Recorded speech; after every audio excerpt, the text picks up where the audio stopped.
પોરબંદરના સુભાષનગર વિસ્તારમાં ભર ઉનાળે પીવાના પાણીનો પુકાર ઉઠ્યો છે, જેમાં પીવાનું પાણી 5 દિવસથી વિતરણ ન થતા સ્થાનિકોમાં રોષ ફેલાયો છે।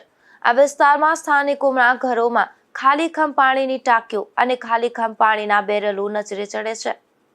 પોરબંદરમાં ઉનાળા દરમિયાન પીવાની પડોજણ શરૂ થઈ છે।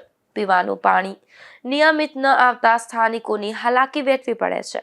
પોરબંદરના સુભાષનગર વિસ્તારમાં 12,000 જેટલી વસ્તી છે, જેમાં સત્યાયના મંદિર આસપાસના વિસ્તારમાં છેલ્લા 5 દિવસથી પીવાનું પાણી વિતરણ થયું નથી। સ્થાનિકોએ જણાવ્યું હતું કે સુભાષનગરના દર ત્રીજા દિવસે પાણી વિતરણ કરવામાં આવે છે, પરંતુ પીવાના પાણીનો વારો હતો તે દિવસે પાણી વિતરણ થયું ન હતું અને બીજા દિવસે પણ પાણી વિતરણ ન થયું હતું।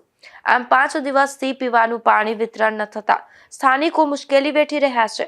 હજુ તો ઉનાળો બાકી છે અને આ દરમિયાન જ પીવાના પાણી વિતરણની સમસ્યા સર્જાય છે। સ્થાનિકોએ જણાવ્યું હતું કે ઘર બહાર રાખેલ પીવાના પાણીની ટાંકીઓ અને બેરલો ખાલીખમ બન્યા છે। મનપા દ્વારા પીવાના પાણી વિતરણ માટે યોગ્ય આયોજન કરી નિયમિત પીવાનું પાણી વિતરણ કરવામાં આવે તેવી ઉગ્ર માંગ ઉઠી છે।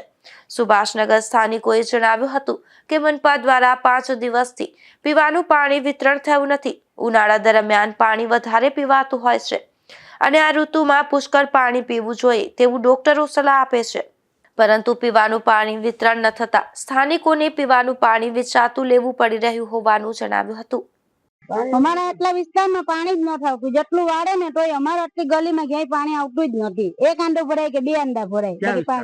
સુભાષનગર હટીમાના મંદિર આગળ આટલી ગલીમાં પાણી જ ન થાવતું। કેટલા દિવસથી ન થાવતું? હમણાં 4-5 દી થયા મને દાખલ થઈને અહીંયાનું પાણી જ ન થાયું। તો તમારે નગરપાલિકા પાસે શું માંગણી છે? અમારે એમ જ છે કે ખાલી અમને પાણી અહીંયા આવવા દે। પાણી સિવાય બીજા શું તકલીફ છે? પાણી સિવાય બીજું અમને કોઈ તકલીફ નથી, પાણી જ નથી આવતું આટલી ગલીમાં। ના, અમારે અહીંયા વરસાદ આવે ને એટલે આખું ડૂબી જાય, પાણી જ ભરાતું જ રહે। આખા ગામનું પાણી અહીંયા આવે। નગરપાલિકા કોઈ વ્યવસ્થા નથી કરતી? કોઈ પણ કરતા જ નથી। તમે કેટલી વખત આ બાબતે જાણ કરી? અમે પેલા પાણી ભરાતા ને એટલે કાયમી ને કહેવાય જતા જ, પાણી ભરાય ને વરસાદનું મ્યુનિસિપાલિટીમાં તો અહીંયા ગઈ હતા। અમે કેટલા માણા ને કહેવા ગયા, હું જવાબ દે એ ભાઈ એમ કે હમણાં ગાડી જઈએ પાણી પાણી ભાઈ ગાઢવા આવે તો ગાડી આવે ને પછી ગાઢવા આવે, ઘરું આખા એટલા બુડેલા હોય પાણીના। દેવજી મંદિર, આખું નામ દેવજી મંદિર। ક્યાં રહેવાનું? અહીં સુભાષનગર હટીમાના મંદિર પાસે। શું છે હેરાનગતિ તમારે? અમારે પાણીની તકલીફ છે। એટલે ભર ઉનાળે શું તકલીફ છે તમારે પાણીની? પાણી 5-5, 6-6 દી આવે।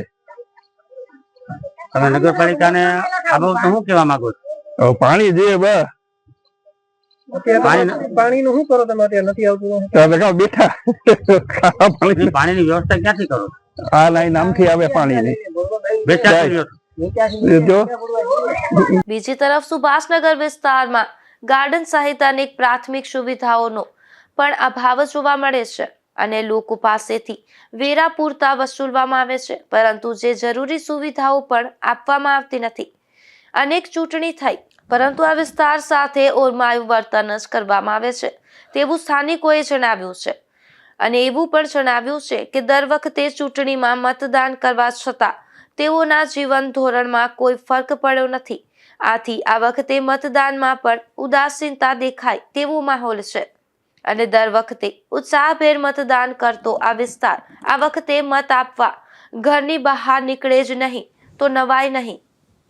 નિપુલ પોપટ સાથે અશોક થાનકી, ગુજરાત ન્યૂઝ, પોરબંદર।